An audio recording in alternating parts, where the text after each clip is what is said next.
کیا آپ نے کبھی سوچا ہے کہ دنیا کی سب سے چھوٹی قوم، دنیا کی سب سے طاقتور قوم کیوں اور کیسے بنی؟ اگرچہ ان کی آبادی دنیا میں 1% سے بھی کم ہے، لیکن پھر بھی نوبیل انعام، بینکنگ، ٹیکنالوجی، میڈیا، ہالی ووڈ، عالمی سیاست اور اسلحہ سازی، بلکہ ہر جگہ انہی کے نام سنائی دیتے ہیں۔ یہ کون لوگ ہیں اور یہ سب کچھ کیسے ممکن ہوا؟ آخر وہ کون سی تعلیم ہے جو ان کے دل و دماغ میں بچپن سے بٹھا دی جاتی ہے؟ جی ہاں، ہم بات کر رہے ہیں یہودیوں کی۔ کیا ان کی ترقی میں ان کی مذہبی کتاب تورات اور تالمود نے کردار ادا کیا؟ کیا تالمود صرف ایک مذہبی کتاب ہے یا یہ پوری زندگی کا نظام ہے جس نے انہیں دنیا کے تخت تک پہنچایا؟ آج ہم بات کریں گے تالمود کی، وہ کتاب جس نے یہودیوں کی سوچ بدل دی اور شاید پوری دنیا پر چھائے بھی۔ اور یہ سمجھنے کی کوشش اس ویڈیو میں کریں گے کہ آخر ایک چھوٹی قوم کیسے دنیا کی معیشت، میڈیا اور طاقت پر قابض ہو گئے۔ دوسری جنگ عظیم میں ہٹلر کی نازی فوج کے ہاتھوں لاکھوں کی تعداد میں قتل ہونے کے باوجود آج بھی ترقی کے عروج پر ہے۔ کیا یہ سب علم اور محنت سے ہوا یا پھر دنیا کی خاموش منصوبہ بندی سے؟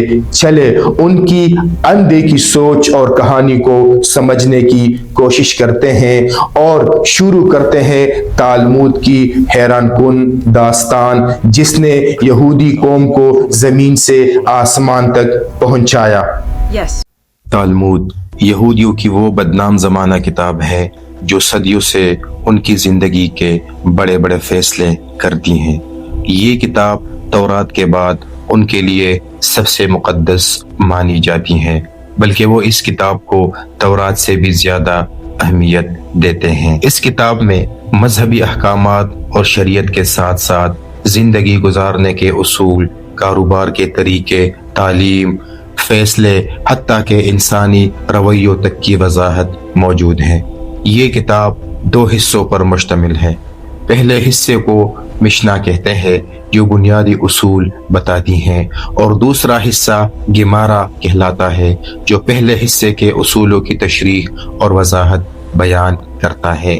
یوں سمجھیے کہ یہ کتاب یہودیوں کی زندگی کا بنیادی رکن ہے۔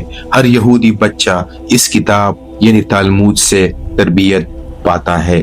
بچپن ہی سے انہیں سکھایا جاتا ہے کہ دنیا ایک میدان امتحان ہے۔ جو شخص علم میں آگے ہے وہی خدا کے قریب ہے اور وہی کامیاب ہے۔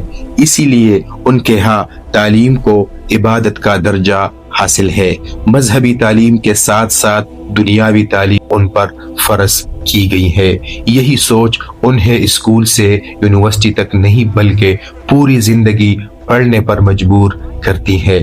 تالمود اگرچہ ایک متنازع کتاب ہے جس میں مسلمانوں اور عیسائیوں کے خلاف بہت کچھ لکھا گیا ہے، لیکن اس سے قطع نظر اس کتاب کی تعلیمات نے یہود کو آج تک زندہ رکھا ہوا ہے۔ تالمود میں لکھا ہے، اگر تم اپنے بچے کو علم نہیں دیتے تو تم ان پر ظلم کرتے ہو اور تم اپنے بچوں کے قاتل ہو، اور یہی اصول صدیوں سے ان کی ترقی کی جڑ بن گیا ہے۔ آج اسرائیل میں تقریباً ہر بچہ تعلیم یافتہ ہے اور ان کی تعلیم صرف نظری نہیں بلکہ عملی زندگی سے جڑی ہوتی ہے۔ معیشت اور دولت کی دنیا میں اس کتاب نے یہودیوں کی ترقی میں بنیادی کردار ادا کیا ہے۔ قرون وسطیٰ کے دور میں جب یورپ کے زیادہ تر لوگ تجارت کو برا سمجھتے تھے، یہودیوں نے حساب، تجارت اور سرمایہ کاری کو فن سمجھ کر پڑھنا شروع کیا اور جان گئے کہ پیسہ ایک ہتھیار ہے، اور جس کے پاس یہ ہتھیار ہو دنیا اسی کی غلامی کرتی ہے، دنیا اسی کی سنتے ہیں اور فیصلے وہی کرتے ہیں۔ اسی سوچ نے یہودیوں کو بینکاری نظام کے بانیوں میں شامل کیا۔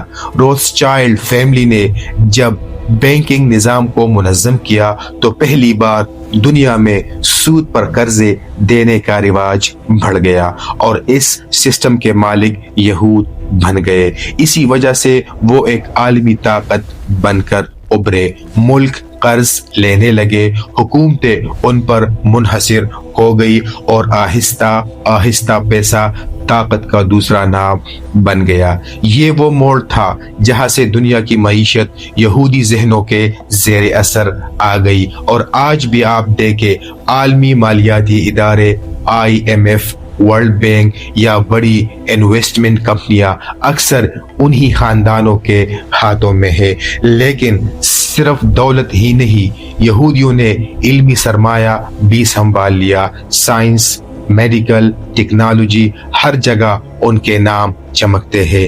Albert Einstein, Richard فیمن، nails بوہر، Sigmund Freud, یہ سب یہودی پس منظر سے تھے۔ ان کے ہاں تحقیق، تجربہ اور سوال کرنا عبادت ہے، بحث کرنا اور معلومات حاصل کرنا عین زندگی ہے۔ ایک مشہور یہودی قول ہے، سوال نہ کرنا گناہ ہے۔ اسی لیے وہ اپنے بچوں کو حکم دیتے ہیں کہ ہر چیز پر سوال کرو۔ یہی سوال کرنے کی عادت انہیں نوبیل انعامات تک لے گئی۔ دنیا کے تقریباً 22% نوبیل انعام یافتہ یہودی ہیں، حالانکہ آبادی میں ان کا حصہ 0.2% سے بھی کم ہے۔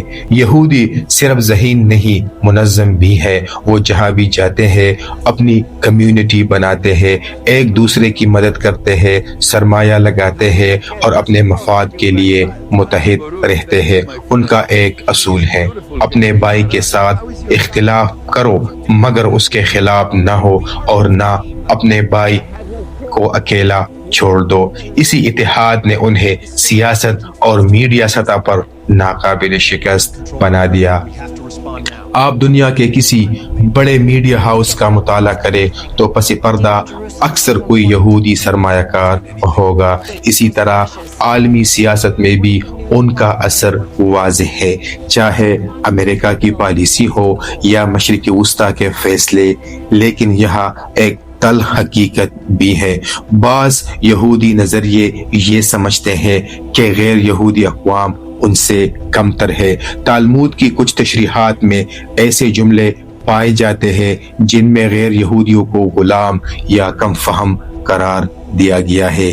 اسی سوچ نے وقت کے ساتھ برتری کا احساس پیدا کیا، جو بعض اوقات ظلم اور ناانصافی کی شکل اختیار کر گیا۔ یہی وجہ ہے کہ دنیا کے کئی حصوں میں یہودیوں کو سازشوں کے جال کا کردار سمجھا جاتا ہے، چاہے وہ میڈیا کنٹرول ہو یا سودی نظام کے ذریعے قوموں کو قرض میں جکڑنا ہو۔ لوگوں کو لگتا ہے کہ سب کچھ ایک منظم منصوبے کے تحت ہو رہا ہے، لیکن اگر ہم انصاف سے دیکھیں تو یہ ساری کامیابی ان کے علم، اتحاد اور نظم و ضبط کا نتیجہ بھی ہے۔ وہ اپنی کتاب سے جڑے رہے، اپنی روایت سے نہیں ٹوٹے اور علم کو طاقت میں بدل دیا۔ تو سوال یہ نہیں کہ وہ کیوں کامیاب ہے، سوال یہ ہے کہ ہم کیوں نہیں۔ ہمارے پاس قرآن پاک جیسی کامل کتاب موجود ہے، لیکن ہم نے اسے صرف پڑھنے تک محدود کر دیا، سمجھنے،